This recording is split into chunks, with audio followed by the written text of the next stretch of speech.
Түргийн хаан тусанд 552-оос 745 оны хооронд оршин тогтнож байв. Түргийн хаан тусыг түүхий дотор нь Түргийн Түрүү хаан тус, Хожуу хаан тус хэмээн хоёр хувааж үздэг. Түрэг улсыг үндэслэгч нь Буман юм. Түүнийг Тан улсын түүхийн улсын үеийн сурвалж шаштрт Түмэн хэмээх нэрээр бас тэмдэглэжээ. 552 оны өвөл Буман төмөрчдийн их бослог гаргаж Нярууны иргэчээс ангижирч Түргийн хаан тусыг үндэслэжээ.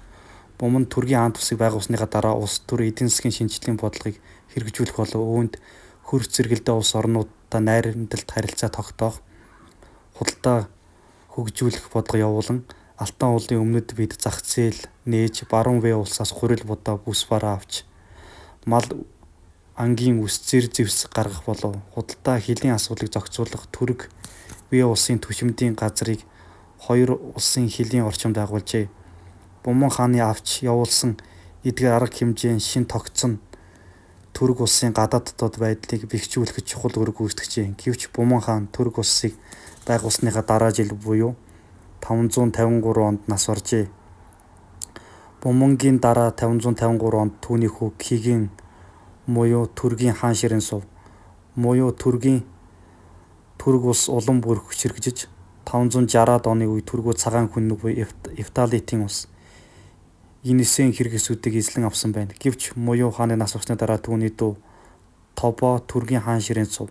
Тобо Түрэг улсыг өмнөх нүүдэлчдийн төр тулсуудын адил 3 хэсэг болгон хувааж зүүн жигүүрийг Бумангийн хүү Нийтэд, баруун жигүүрийг Жутаанд, төв хэсгийг өөртөө тус тус захирагуулжээ.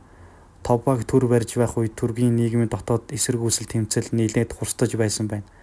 581 онд Тобо хааны нас барсны дараа Түргийн хаан ширээнд Шаболо хаан суусан төдийч боловч төдийл удаагүй байна. Түүний дараа Чулуу хуу, Дулуун, Дотуу зэрэг Түргийн хаан ширээн суух болов. Гэвч эдгээр хаадыг төр барьж байх үед дотоодын тэмцэл улам бүр газар авахын цацуу Хятадын Тан улсын зүгээс тэдний хүчийг дотроос нь хагалж задалж өөрийн харьяанд оруулахыг санаарах болов.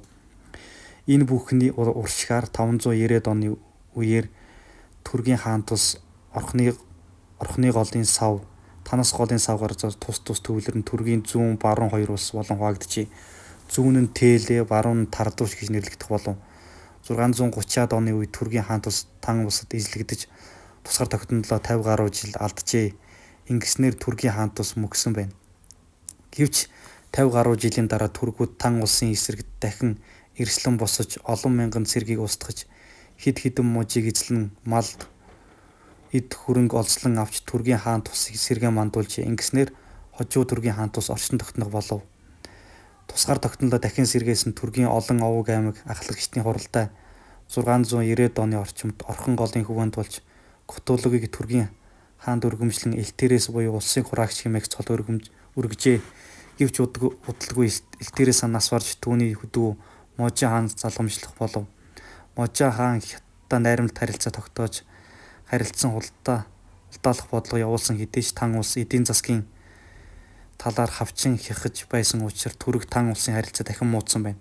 Можо анх удаа Түргийн дотоодд өртөөний алба байгуулж төв орон нутгийн холбоог бэхжүүлэн цэргийн зэвсгийн үйлдвэр байгуулж улсын татварыг нэгдсэн системийг бий болгожээ. Гэвч Можогийн авч хэрэгжүүлсэн энэхүү үйл ажиллагаа эрх мэдэл нь хязгаарлагдсан. Зарим сурвалжлууд хувилдаан зохион байгуулж энэ бүхний эцэст 716 онд Можо хорлогджээ. Можогийн дараа хунтайж Монголиан биелэг өөрийн дүү цэргийн жанжин Күлтэгвэн хийгээд бусад язгууртнуудын дэмэлхийг хүлээж Түргийн хаан ширээнд өргөмжлөгдсөн байна.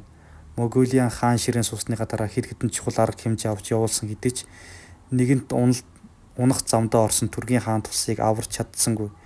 Тэрээр Түргийн харьяанаас салж гарсан хэд хэдэн овог аймагуудыг цэрэг зэвсгийн хүчээр эргүүлэн нэгтгэсэн байна. Гэвч Түргийн хаан тус угсаа гарал, хил, нийгэм, эдийн засаг, соёлын өвд харилцан адилгүй хэд хэдэн угсаатан овог аймагуудыг хүчээр нэгтгэсэн төр зургийн нэгдэл төдий байсан учраас удаан хугацаанд оршин тогтнож чадсангүй.